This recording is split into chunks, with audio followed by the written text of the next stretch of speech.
A avaliação de posturas pode ser feita de diversas formas em ergonomia. Hoje eu vou mostrar para vocês como aplicar o método RULA na prática para avaliar esse fator de risco. Vamos lá?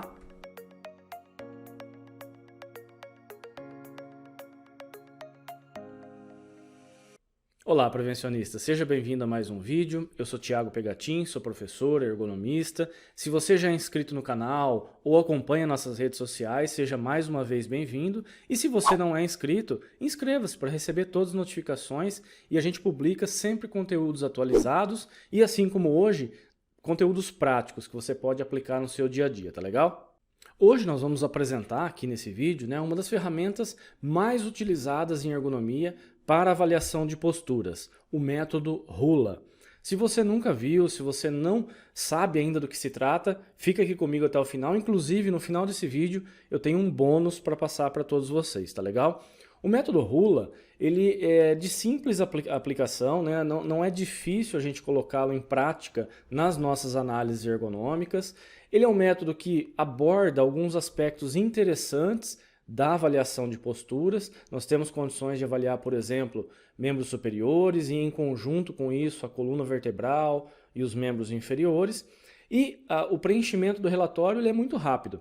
Basta que a gente colete adequadamente as imagens, preencha o formulário, não gasta mais do que 2, 3 minutos para fazer esse preenchimento, e aí você tem uma ferramenta que pode lhe auxiliar no diagnóstico em ergonomia. E já vamos fazer um disclaimer aqui, vamos fazer uma observação.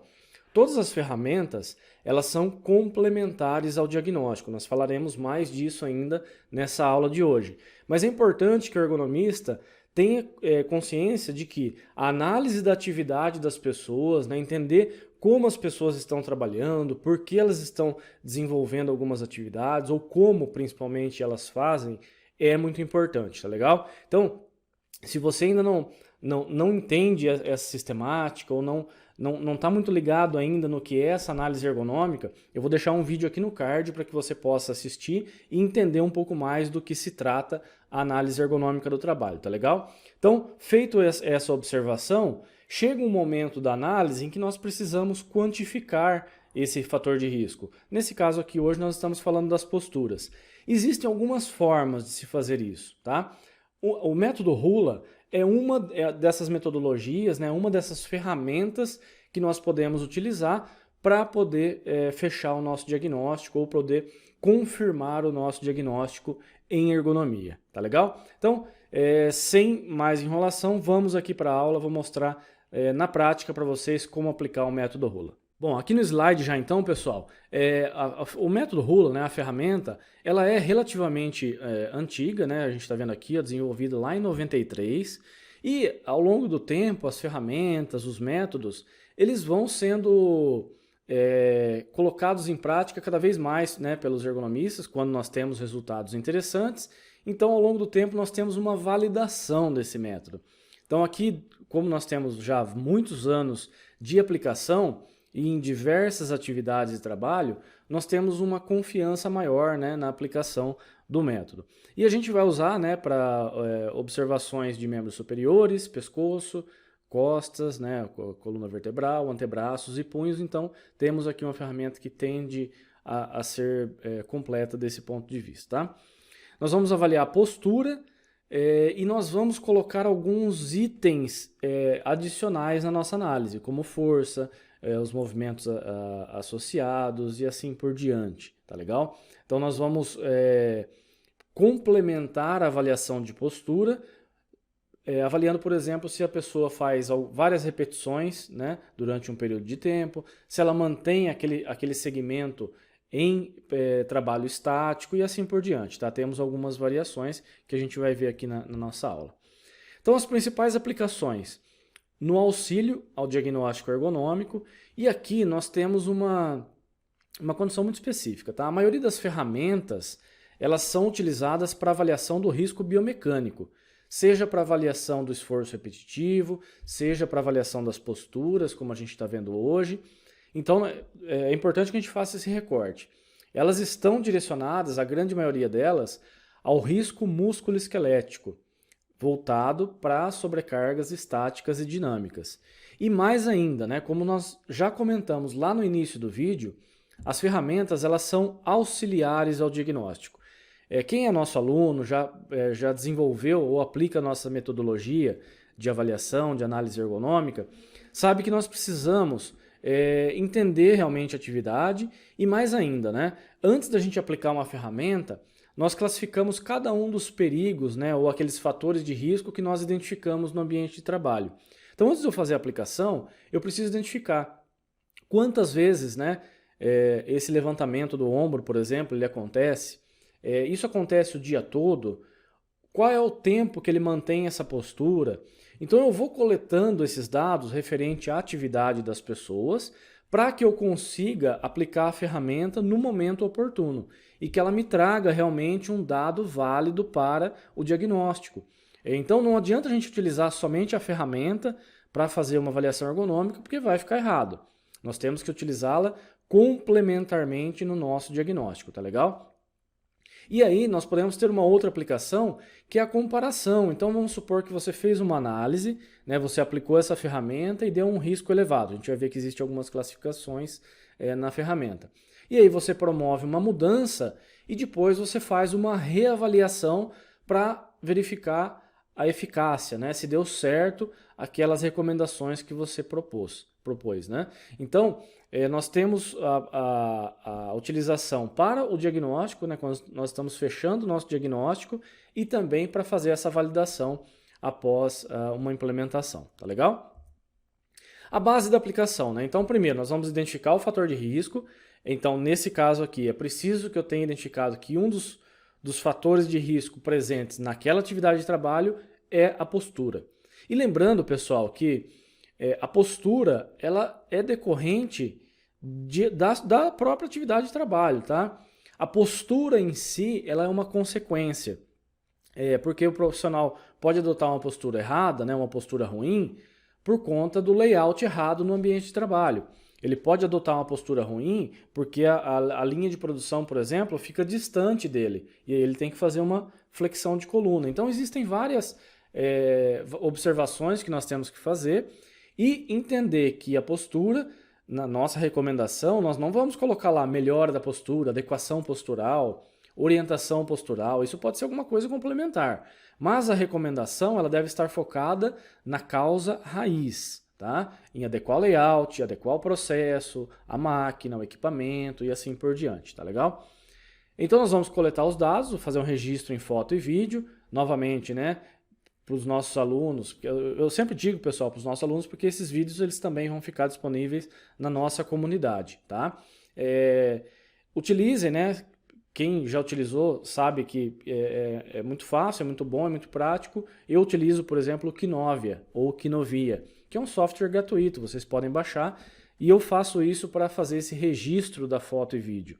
Coleto lá a imagem, jogo no software e vejo qual a angulação, por exemplo, o funcionário está desenvolvendo de elevação do ombro, qual angulação ele está desenvolvendo para a flexão do tronco. Então, fazendo essa coleta, a gente vai identificar quais são essas angulações e quantas vezes isso acontece, tá? Aí a gente vai preencher o formulário e analisar e interpretar essa informação, tá legal? Então, continuando. Algumas vantagens, né? Então, a gente não necessita de nenhum equipamento específico, ele é um método quantitativo, mas que não exige, por exemplo, a mensuração de força, você não precisa de um dinamômetro, um aparelho especial. A aplicação não vai interferir diretamente na situação de trabalho, então a pessoa consegue trabalhar normalmente, você não precisa que ela pare a sua atividade, na verdade, você precisa que ela continue trabalhando para que você consiga avaliar adequadamente esses fatores de risco, né? A aplicação é rápida e, como a gente comentou, vai incluir os dados de força, né? O trabalho estático, o trabalho dinâmico, para complementar a nossa análise, tá legal? Algumas desvantagens, e isso eu acho que são desvantagens de qualquer ferramenta. É claro que algumas são mais completas que outras, tá? Se você me perguntar, Thiago, você usa o Rula para todas as suas avaliações? Não, nem sempre, tá? Se eu tenho, por exemplo, o trabalho estático presente no ambiente de trabalho, eu prefiro usar uma ISO, que é a ISO 11226. Mas quando eu tenho trabalho dinâmico, eu preciso, né, unir alguns fatores que não estão presentes na ISO, eu uso, por exemplo, o método Rula. Mas o problema de toda a ferramenta é a aplicação e a observação que o analista faz. Alguns itens eles acabam sendo mais subjetivos. E aí você pode ou subestimar o risco ou superestimá-lo. E esse é um problema, como eu disse, de qualquer ferramenta, tá? Se você preencher sem critérios, não definir corretamente quais são as variáveis, você pode deixar, né, aquela atividade com um risco muito alto ou muito baixo. Com o treino, com a prática, nós minimizamos essa variabilidade, né? Nós ficamos com o olho mais treinado, a gente entende realmente onde deve aplicar e de que maneira a gente deve aplicar. Mas vocês vão ver que é bem simples, ela não é complicada, tá? E os recortes pontuais desse fator de risco. Então, o trabalhador, nós estamos aqui avaliando a postura, mas ela pode ser decorrente de uma série de condições. Ela pode ser, como a gente já comentou, ela pode ser decorrente do layout inadequado, ela pode ser decorrente de um ritmo de trabalho muito intenso, ela pode ser decorrente de um equipamento que é muito pesado e assim por diante. Então nós vamos fazer um recortezinho daquele momento para justificar o nosso diagnóstico. Então, o nosso diagnóstico ele deve estar pré-pronto mediante a nossa análise da atividade, entendendo o que as pessoas estão fazendo, por que estão fazendo, como a gente comentou anteriormente. E aí eu vou usar a ferramenta como um auxílio no diagnóstico, tá bom? Então nunca usem as ferramentas prioritariamente, né, como diagnóstico ou sozinha numa análise. Faça toda a sua análise da atividade, tenha consciência do diagnóstico, da necessidade de uma intervenção naquele local de trabalho, e aí você complementa com o uso de um método como esse, tá? Uma ferramenta. Então, como funciona, tá? Vamos falar rapidamente aqui do sistema de pontuação, o que nós vamos avaliar, e depois nós vamos direto para a planilha para mostrar para vocês como fazer a aplicação, tá legal? O sistema de pontuação, a avaliação, nós preenchemos em duas etapas. Na primeira etapa, a gente avalia basicamente o membro superior e na segunda etapa, a gente avalia o tronco e os membros inferiores, tá legal? Ao final de cada uma dessas pontuações, a gente tem aquele adicional caso tenhamos ali movimentos repetitivos ou caso a gente tenha esforço estático e assim por diante. Então, a gente começa aqui mostrando os parâmetros para o membro superior. Todos os itens, nós temos uma classificação que vai do mais adequado, né, até um grau mais elevado de risco. Então, para ombro, por exemplo, nós temos aqui, ó, se eu tenho 20 graus, até 20 graus de flexão ou extensão, seria o grau 1, então eu não tenho problemas aqui relacionado à postura de ombro, tá? Então, o 1 seria o mínimo que a gente tem aqui. Se eu tenho extensão importante, né, acima de 20 graus, qualquer grau de extensão, ou de 20 a 45 no caso da flexão, que é o movimento para frente, né, do ombro, eu já tenho a pontuação 2. De 45 a 90 graus, eu tenho uma pontuação 3, e acima de 90 graus de elevação de ombro, né, na verdade aqui a flexão, nós temos a pontuação 4. Então vejam que é bem simples, né, nós só temos que identificar corretamente qual é a postura predominante na nossa análise da atividade, vamos avaliar esse ângulo e aí a gente vai escolher aqui qual é a pontuação, tá? De acordo com o grau que a gente encontrar, é o que a gente vai pontuar na ferramenta. A gente vai fazer isso para ombro, depois o segundo item aqui é cotovelo, também, ó, se eu tiver de 60 a 100 graus de flexão, eu tenho a pontuação 1, que seria uma zona ideal para trabalho. Se eu trabalhar em extensão muito grande, né, ou de 60 e que vai até 0 graus, ou acima de 100 graus, que eu tenho uma flexão de cotovelo muito importante, eu tenho a pontuação 2. E aí eu tenho as pontuações adicionais, que a gente vai ver no preenchimento da planilha, porque se eu trabalhar com rotações importantes, ou se eu trabalhar com esforços excessivos para cotovelo, eu vou colocar uma pontuação adicional, tá legal? A gente fez isso para ombro, vai fazer isso para cotovelo e também vai fazer isso para punho. De acordo com o desvio de punho, a gente vai fazer a pontuação. Então, só para quem geralmente é profissional da saúde, né, principalmente os fisioterapeutas, tem mais facilidade com a questão de movimentos. Mas os desvios de punho, né, que acontecem dessa maneira, eles são chamados de desvio ulnar, quando acontece nessa posição, e desvio radial, quando acontece aqui para o lado do polegar, tá? Do lado da antena do rádio. Então isso aqui é um desvio radial, isso aqui é um desvio ulnar. Sempre que eu identificar esses desvios na execução da tarefa, eu vou pontuar aqui também de acordo com a angulação. Se não tiver nenhum tipo de desvio importante, a pontuação é 1. Se esse desvio tiver até 15 graus, a pontuação é 2. É raro a atividade que você não vai ter nenhum grau de desvio de punho, porque nós somos dinâmicos, né? Mas caso não tenha, você coloca 1. Mas caso tenha um leve desvio, seria a pontuação 2. Acima de 15 graus, pontuação 3. E aí nós teremos aqui os extremos e também caso a gente tenha que observar rotação importante, né? Então, por exemplo, o funcionário que está trabalhando e além de aplicar a força, ele tem que rodar algum dispositivo com uma certa frequência. Então, é isso aqui que é a pontuação adicional para o giro de punho que a gente vai ver lá na planilha, tá legal? Então, feito essa primeira avaliação, nós temos aqui a pontuação de contração muscular e de força e carga que o funcionário está exposto, tá? Então, no caso da contração muscular, se ela for predominantemente estática, né? Então, o cara fica, né? O trabalhador tem que manter, por exemplo, o ombro elevado durante um certo tempo. E qual é esse certo tempo, tá? Isso depende. Algumas literaturas dizem, como a ISO 11226, que isso já pode ser contado a partir de 4 segundos. Tá? Então é um parâmetro que, se a pessoa fica pelo menos 4 segundos com o ombro elevado, eu já posso considerar como sendo um trabalho estático. Então é uma referência que eu acho interessante. Existem outros autores que vão colocar alguns parâmetros diferentes, mas eu gosto desse tempo porque ele é curto e a gente sabe que se o cara fica com o ombro elevado, mesmo que seja durante um pequeno espaço de tempo, e ele está segurando uma ferramenta, por exemplo, ele tem uma sobrecarga importante nessa região, tá? Então, se a postura for predominantemente estática, pontuação 1. Se a postura é ativa por 4 minutos ou mais, em termos de repetição, né? Se você faz pelo menos 4 repetições dentro de 1 minuto ou mais, você vai pontuar também com o score número 1. Isso aqui você vai somar naquela pontuação inicial. Então, se você não identificar que existe repetitividade, né, mais de 4 vezes por minuto, se você não identificar que ela é predominantemente estática, a gente não vai marcar nada aqui. Mas caso tenha um desses fatores, a gente vai colocar a pontuação 1. Então isso aqui vai ser somado ao score que a gente vai obter anteriormente. E aí nós vamos avaliar se existe sustentação de carga. Se a carga for menor que 2 kg, nós não precisamos pontuar nada, vai ser 0. Então vamos supor que ele está lá com o ombro elevado, né? Ou o punho está segurando alguma coisa, mas essa carga, né? Vamos supor que seja uma pistola, né? De solda, né? Ele está fazendo o trabalho de solda, ele está com ele tem que manter aquele gatilho apertado durante um certo tempo.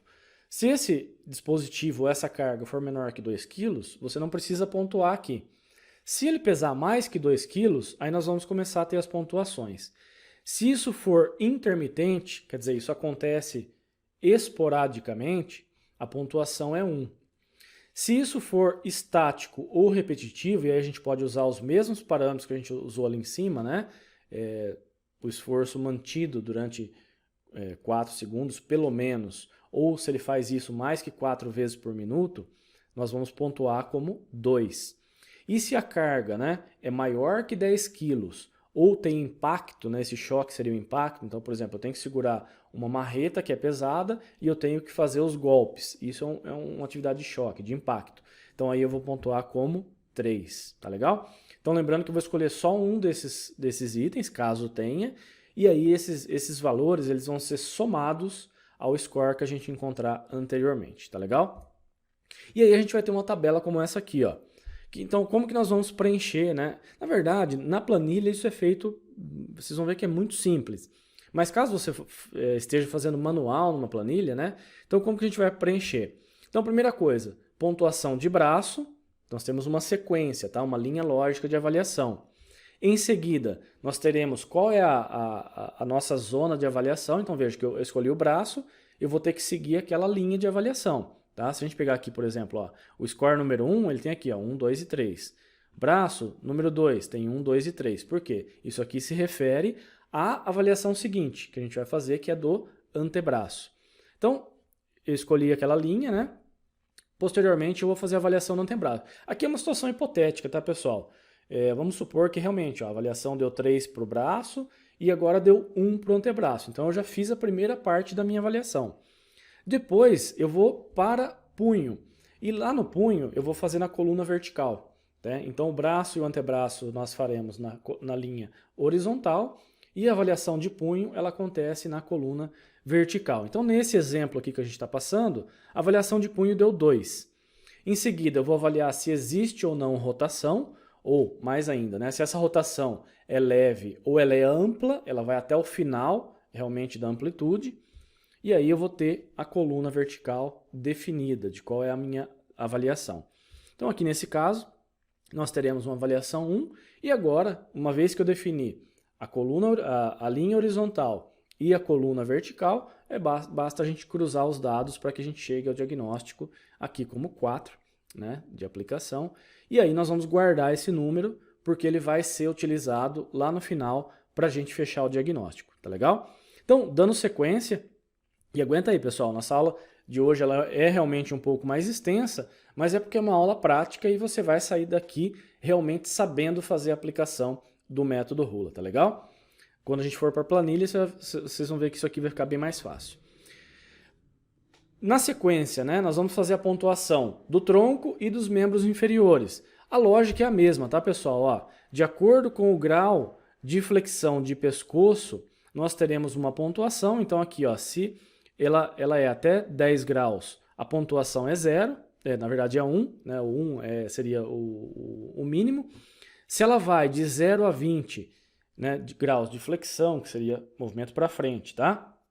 Seria a pontuação 2. Acima de 20 graus de flexão, então a partir de 20 graus, a pontuação 3.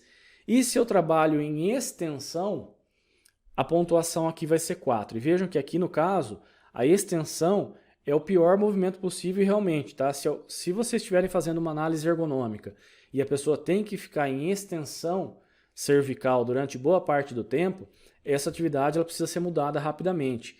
Esse é um movimento que ele é extremamente lesivo para a coluna cervical e ele vai trazer desconforto com uma certa velocidade, com uma certa rapidez, tá?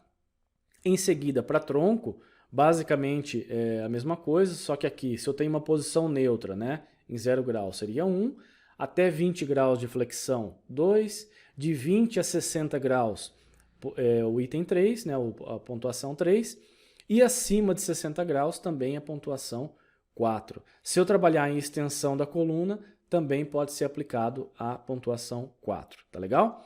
E depois a gente vai avaliar a posição das pernas.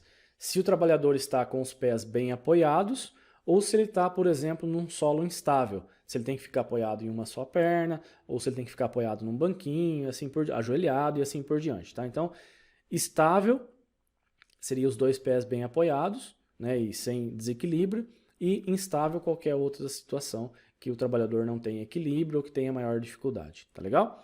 E aí nós vamos de novo para a pontuação adicional, em relação à carga estática e em relação à carga repetitiva. Outra coisa, aplicação de forças, a mesma coisa, tá? Se eu tenho até 2 kg, né, de 2 kg para baixo, a pontuação é 0 e a partir de 2 kg, a mesma lógica que a gente fez anteriormente. Se é de forma intermitente, né, de 2 a 10 kg de forma intermitente, pontuação 1. Se é de 2 a 10 kg, só que com carga estática ou repetitiva, pontuação 2.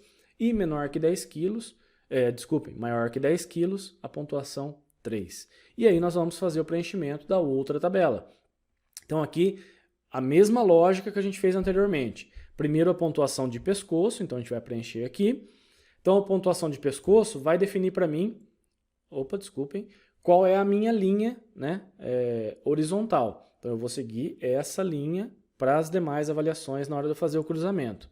Faço a pontuação da postura do tronco e aqui a mesma coisa, tá? Eu tenho a pontuação para tronco e depois um qualificador que são as pernas apoiadas ou não. Então aqui no caso, se as pernas estão bem apoiadas, a pontuação é 1. Se elas estão instáveis, né, elas estão em desequilíbrio, a pontuação é 2. Então por isso que a gente aqui, ó, escolheu o score 2 para a pontuação de tronco e aí seguiu para a pontuação de pernas 1. Uma vez que eu defini linha horizontal e coluna vertical, basta a gente fazer o cruzamento e eu tenho aqui o score 3. Aí o que acontece, né? Eu tive lá uma primeira pontuação e agora uma segunda pontuação, nas duas etapas de avaliação. Basta eu colocar numa planilha, num terceiro sistema de pontuação, para que eu chegue ao diagnóstico. Então, nesse caso aqui, a nossa primeira avaliação, o score foi 4 e a segunda foi 3. Então, aqui, nessa coluna, tá? Nessa coluna, nós colocaremos a primeira avaliação, né, que foi a avaliação da tabela A. Nessa linha horizontal aqui de cima, nós colocaremos a segunda avaliação, que foi da nossa tabela B, e essa tabela C é a tabela de avaliação. Então, nesse caso, cruzando os dados das duas avaliações, nós chegamos a um risco 3, e aí nós teremos a interpretação, né, ou nível de ação, que é basicamente um direcionador, é um qualificador, vai mostrar para a gente o que você precisa fazer de acordo com essa avaliação. É claro que na sua recomendação de melhoria, você vai seguir, isso vai te dar um embase, né, se isso precisa ser uma ação de curto, médio ou de longo prazo, mas de qualquer maneira, você teoricamente já fez isso na sua avaliação qualitativa, e aqui você vai complementar o seu diagnóstico. Então, nesse caso aqui, o score número 3, é necessário investigar e podem ser necessárias mudanças. O nível de ação é 2, então não é um risco tão alto, mas ele existe. Então, caso venha a ser feito algum estudo, algum projeto de mudança, isso deve ser considerado, mas não é uma ação que precisa ser executada de imediato, tá legal? Então, esse nível de ação é um direcionador para que a gente possa definir corretamente como nós devemos cuidar do nosso plano de ação, em que nível de importância essa recomendação deve aparecer no nosso plano de ação, tá legal? E aguenta mais um pouquinho que agora nós vamos para a planilha, vou mostrar na prática como você pode preencher os seus dados e chegar a um diagnóstico de uma maneira muito simples, tá legal? Então vamos lá para a planilha. Bom, então vamos lá, galera. Preenchimento aqui da planilha, né? Vocês vão ver que é bem simples, é bem tranquilo. Então aqui tem o nome do método, né? Rula, a referência, né? Do Corlett e do McTamaney, que são autores muito importantes nessa área de aplicação biomecânica em ergonomia. E aí nós temos aqui a primeira avaliação dos membros superiores, aqui a pontuação para atividade muscular e a pontuação para uso de força, e aqui embaixo a avaliação de tronco e membros inferiores, tá? E aqui embaixo nós teremos o resultado da ferramenta. Então vamos lá. Aqui nós temos todos aqueles posicionamentos que a gente comentou, e aqui a gente vai fazer uma simulação, tá? Vamos pegar uma situação hipotética em que a pessoa está trabalhando, e que é muito comum, e ela faz aqui de 45 a 90 graus. Então, vamos supor que ela está trabalhando numa bancada, está pegando produtos numa linha e está fazendo uma montagem simples, tá? Então, a postura predominante dela está aqui de 45 a 90 graus. Mais importante ainda, nós devemos avaliar em separado, lado direito e lado esquerdo, tá, pessoal? Porque nós podemos ter exigências diferentes. Se a pessoa só faz a pega com a mão direita, o risco do lado direito é muito maior do que o lado esquerdo, tá legal? Então é importante fazer essa distinção na hora da sua avaliação. Inclusive, vamos fazer essa simulação aqui, ó. Vamos supor que o posicionamento do lado direito, então, ele é 3, que seria justamente essa condição aqui, tá? De 45 a 90 graus. E do lado esquerdo, ele fica numa posição de 20 a 45, tá? Ele fica de 20 a 45. Ombro elevado seria a necessidade da pessoa trabalhar com o ombro. Aqui o elevado significa isso, tá? Com o ombro elevado nessa situação. Não é a flexão acima de 90 graus, porque aí a gente já pontuou. Então, se a pessoa tem a necessidade de sustentar o ombro, isso acontece, por exemplo, em algumas atividades de solda. A pessoa ela acaba ficando com o ombro elevado justamente por conta da posição de solda, tá? Então, se isso acontece, você vai pontuar. Nessa simulação, vamos supor que o lado direito também aqui tem uma elevação e o lado esquerdo não, tá? Vamos colocar a situação hipotética, só para a gente ver a diferença lá embaixo no risco. Ombro abduzido, então se além de fazer a elevação acima de 90 graus, eu tenho que abrir o braço, né? Então a abdução é justamente isso, a abertura, né, do ombro. é o distanciamento aqui em relação ao corpo. Se eu tenho que realizar a abdução, eu também vou pontuar aqui, né, como sendo adicional. Nesse caso, em relação à bancada, se há uma movimentação para frente, é pouco provável que isso aconteça. Se no caso da solda, isso aconteceria, porque normalmente a pessoa, além de fazer a elevação, ó, ela faz também uma abdução. Mas aqui nesse caso eu não vou colocar, tá? Eu vou colocar que as duas situações não existem abdução. Agora, se o braço está apoiado, vamos supor que a pessoa tenha que trabalhar em elevação, mas ela consegue ficar apoiado numa bancada, tá? O braço apoiado, ele é um fator de proteção, porque ele reduz o peso. Então você não tem a necessidade de sustentar durante um grande tempo. Então aqui o braço apoiado, se ele estiver apoiado, ó, vou só simular, tá vendo que aqui embaixo está 4. Quando a gente coloca que o braço está apoiado, ele vai para 3 a pontuação. Porque o braço apoiado é justamente um fator que vai aliviar a sobrecarga muscular. Se o braço não está apoiado, então a pontuação vai continuar 4, tá bom? Então, não são situações comuns, tá? Da gente encontrar o braço apoiado quando o trabalhador tem que realizar a elevação. Normalmente a elevação ela acaba ficando livre, né? Inclusive com sustentação de peso. Então, se tiver algum sistema de proteção em que a pessoa consegue se apoiar, você vai colocar sim e vai reduzir o risco aqui dessa pontuação.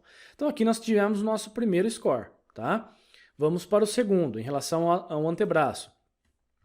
Vejam que se eu trabalhar de 60 a 100 graus, ou aqui seria, né, próximo à linha média, né? Se eu ficar com o cotovelo dobrado assim, ó, eu estou em 90 graus. Então seria um pouco para baixo e um pouco para cima, que seria o ideal. Quem trabalha numa bancada geralmente acaba adotando essa postura, né? Acaba ficando porque a gente coloca os objetos à nossa frente.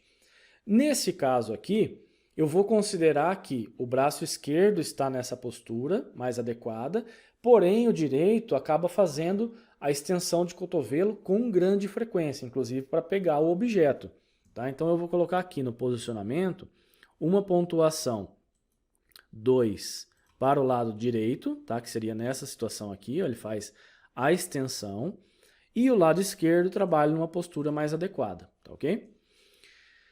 Se ele está cruzando a linha média, né? Se ele está rodando, além da gente fazer o trabalho, a gente tem que fazer uma rotação, né? Tem que colocar para fora o braço, a gente vai pontuar aqui. Nesse caso, a gente não está fazendo, então não vou marcar o X aqui, vou deixar em branco, tá legal?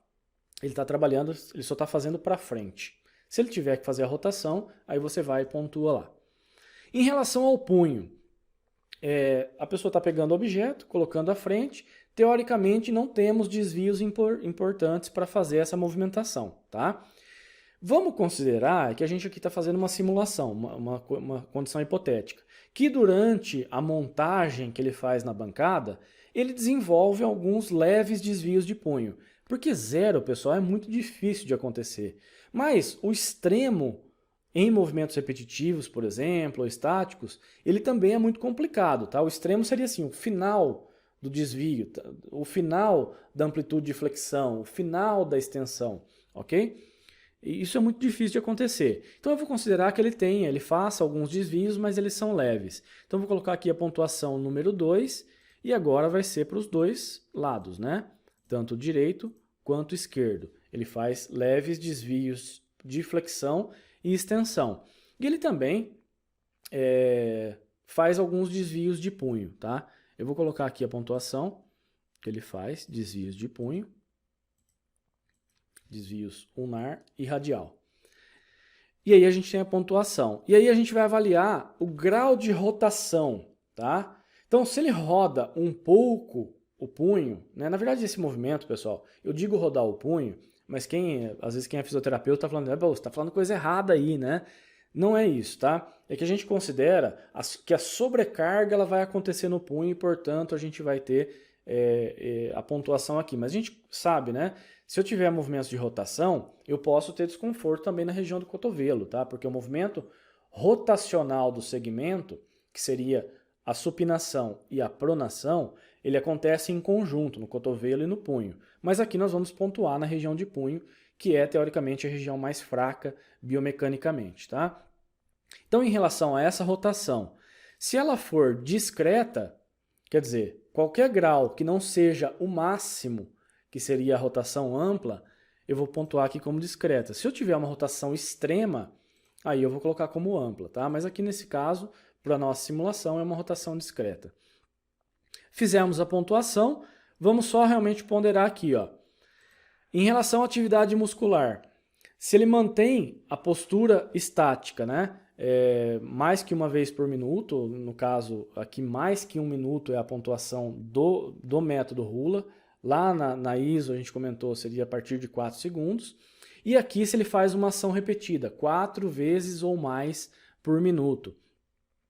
Eu vou considerar, para efeito da nossa análise, que ele faz essa pontuação, ou que ele faz essa movimentação de forma mais esporádica. Tá? Então eu não vou colocar, vamos colocar de repente uma carga repetida? Pode ser, vamos colocar que ele faz isso mais que 4 vezes por minuto, mas ele não está sustentando carga. E esse objeto que ele pega, vamos considerar que ele é um objeto leve também. Não vou pontuar aqui, só para a gente ver a diferença depois na hora de fazer uma simulação. Tá? Então, em princípio, o peso, né, a carga é menor que 2 kg e a quantidade de vezes que ele faz isso é maior que 4 por minuto. Então nós teremos aqui a pontuação para o membro direito e para o membro esquerdo. E aí a gente vai continuar com a nossa avaliação agora para tronco e membros inferiores. A mesma coisa, tá, pessoal? Primeiro é o posicionamento do pescoço, depois o posicionamento do tronco, se as pernas e os pés estão bem apoiados, e aí a pontuação de atividade muscular ou para uso de força, tá legal?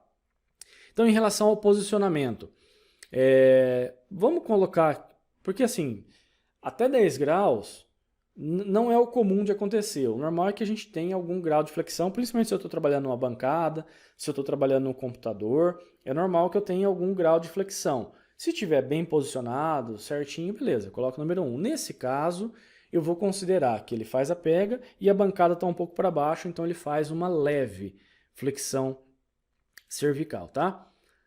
Ou mais, vamos piorar a situação, vamos colocar que ele faz acima de 20 graus, tá? Vamos colocar aqui a posição número 3. Ele faz acima de 20 graus de flexão. O pescoço está em rotação, então aqui seriam já pontuações adicionais. Se além de flexão ou extensão, ele fizer a rotação, né, ele rodar o pescoço, eu vou colocar uma pontuação adicional. Nesse caso aqui eu vou colocar que não. E se o pescoço está lateralizado, né? Se por algum motivo, olhando para um painel, ele tem que ficar lateralizado, né? Ou se ele tem que olhar algum dispositivo de comando. Então, lateralização seria basicamente isso aqui, tá? Então, nesse caso aqui, eu vou colocar que não. Em relação ao tronco, vou considerar que a bancada não está tão próxima dele. Então, ele faz um leve desvio de tronco, tá? Então, aqui seria a pontuação 2. Se o pescoço está em rotação, na verdade aqui é o tronco, tá, pessoal? Eu vou só consertar na planilha depois para vocês, mas aqui é o tronco em rotação. Também não está fazendo e aqui também não está fazendo, tá? Se ele está trabalhando numa bancada, numa indústria, em geral os pés estão bem apoiados, tá? Mas se o solo for instável, você pode pontuar aqui, ó, no posicionamento das pernas, que eles não estão bem apoiados. Nesse caso aqui você vai escolher, ó, se os pés e as pernas estão bem apoiados e equilibrados, ou se eles não estão bem apoiados e equilibrados. Nesse caso aqui eu vou colocar que sim, tá? Em relação à atividade muscular, aqui a gente colocou, né, que a ação é repetida mais que 4 vezes por minuto, então aqui eu estou considerando que ele pega e ele faz a movimentação com o tronco e o pescoço também 4 vezes por minuto. Pode ser que seja diferente? Pode. Para membro superior pode ser que seja diferente para o tronco e para o pescoço. Nesse caso aqui, como ele está fazendo em bloco, eu vou considerar que isso acontece, tá? E aqui eu vou considerar que existe a carga, a gente colocou aqui em cima, né? Menor que 2 kg, ok? Então, preenchido, né? Vocês viram que é muito simples, é só eu identificar qual o indicador eu tenho que pontuar aqui, né? Ou qual é a postura observada, e aí é só preencher nas colunas correspondentes, tá? Nesse caso aqui, ó, se eu preencher se eu clicar em algo que eu não devo, né, a planilha já não vai deixar, tá? Ela vai bloquear. Então você não vai ter risco de apagar, né? Se ela estiver bloqueadinha, você não vai ter risco de apagá-la, tá? E aí o resultado aqui embaixo, ó. Para o lado direito, investigar e mudar logo, e para o lado esquerdo, investigar. Então, o risco biomecânico em relação à postura do membro superior, do lado direito, ele é maior do que do lado esquerdo, considerando todas as questões que a gente pontuou. E lá, justamente porque lá em cima a gente fez uma diferenciação, né? E aí, né? Esse é o nosso diagnóstico? Não, você vai usar isso aqui como uma classificação de risco e vai utilizar em conjunto com a sua análise ergonômica do trabalho. Então você vai exportar essa planilha, né? Ou vai copiar, e aí você pode copiar ela inteira e colar na sua análise, ou pode copiar só o resultado, depende, né? Aí vai de como você quer montar o seu relatório. Eu, particularmente, quando eu uso uma ferramenta, eu gosto de colocar um pouco mais de dados para que a pessoa consiga ver de que maneira foi avaliado, mas isso fica a seu critério. Se quiser colocar somente o resultado, sem problema. Então você vai copiar essa planilha, colar lá, junto com a sua análise e vai justificar o seu diagnóstico. E aí, numa reavaliação, né, num programa de gestão, numa simulação de melhoria, você pode ir considerando algumas situações. Vamos supor que você fez uma mudança na bancada e agora, ao invés dela ficar reta, ela está em 45 graus.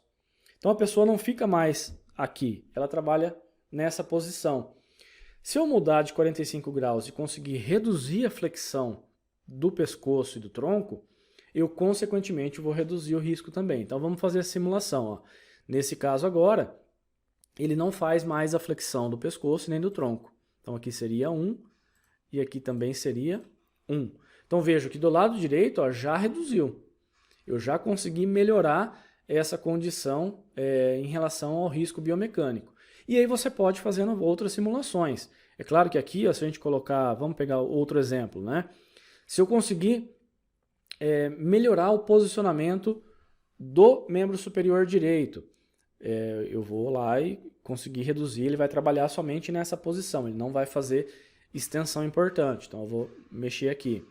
Vamos supor que aqui no caso do ombro, eu consiga reduzir também. Então aqui o lado direito ó, vai cair para 2, porque vai continuar fazendo algum grau de flexão, né, que seria aqui ó, de 20 a 45. O ombro não vai ficar mais elevado. E aí, em relação ao punho, eu consegui eliminar, vamos supor, os desvios de punho, ok? Consegui reduzir o desvio de punho, a movimentação ficou discreta. Vamos ver se a gente já conseguiu melhorar. Ó, ainda não, está em investigar, mas já está em 3. Viram que aqui estava 4 e agora está 3? Se eu conseguir reduzir mais um ponto em relação à melhoria dessa atividade, eu vou conseguir melhorar o resultado. Vamos supor que a gente fez uma ação, eu não consegui eliminar totalmente aqui, né, o desvio do punho, mas eu consegui que ele não faça isso repetidas vezes. Eu consegui que ele faça isso, por exemplo, que isso está chegando na bancada e ele não tem que fazer essa elevação de ombro tantas vezes durante o ciclo, tá? Aqui caiu para 3. Será que deu certo? Não sei, vamos avaliar. Ó, ainda não, ainda está em investigar. E aqui, aqui também, né? Se lá caiu, aqui também a gente vai diminuir. Olha, não caiu ainda. E a gente vai fazendo essa simulação. Aqui, na verdade, a gente só vai conseguir trazer para uma condição extremamente segura se a gente não tiver problemas aqui em cima, tá, pessoal? Se o punho tiver sem desvios, se o braço tiver sem desvios, ó, veja, tirei o desvio de punho, eu estou considerando que está numa posição neutra, e aí eu vou ter um resultado aceitável. Então, realmente, a gente vai ter situações que são aceitáveis quando eu tenho uma ausência ou o risco biomecânico ele é muito baixo, tá legal? Então, veja que o preenchimento é simples, você pode, inclusive, né, como nós comentamos, fazer simulações de onde é melhor eu atacar primeiro, porque quando o risco está muito alto e você precisa de uma ação imediata, muitas vezes não dá para fazer isso exatamente tudo ao mesmo tempo. Então, você pode fazer uma simulação. Ó. Vou melhorar aqui primeiro, porque o resultado vai ser melhor, depois a gente melhora o layout e assim por diante. Tá? Você pode fazer simulações. Ufa, eu sei que foi um pouco longo, pessoal. Na sala de hoje foi mais pesada, ela foi mais intensa, mas é necessário para que você consiga entender realmente os conceitos da ferramenta, como nós devemos aplicá-la, né, no ambiente de trabalho. E eu espero que esse conteúdo possa, né, ter esclarecido para vocês É uma ferramenta muito utilizada, tenho certeza que muitos que nos acompanham já utilizam. Independente de ser esse formato de aplicação ou outro formato, isso não tem problema, desde que os parâmetros, né, estejam corretos. E, como eu disse que tinha uma surpresa, para facilitar a vida de vocês, eu vou deixar um link aqui para download da planilha, onde você pode baixar e pode fazer a aplicação como você melhor achar necessário, tá bom? Para os nossos alunos, essa aula e também a planilha para download, aí nós temos para os nossos alunos a planilha já disponível lá, vai ficar na nossa Academia do Ergonomista, na nossa comunidade, lá na área de downloads, tá legal? Então é isso, pessoal. Se você gostou, deixa aqui um like, né? Compartilha com os seus amigos, né? De repente tem aquele profissional que está precisando dessa ferramenta, que está iniciando, que não sabe exatamente como aplicar, e você pode auxiliá-lo aí no dia a dia. E mais ainda, né? Se restou alguma dúvida, eu sei que é complexo, nosso tempo é curto, eu tentei correr o máximo para poder, né, fechar esse vídeo, não deixar ele extremamente longo, mas caso ainda ficou alguma dúvida, comenta aqui embaixo para que eu possa auxiliá-los da melhor maneira possível. Eu procuro responder todos os comentários pessoalmente da melhor maneira possível, tá legal? Então, vou ficando por aqui, pessoal. Um grande abraço e até um próximo vídeo. Tchau!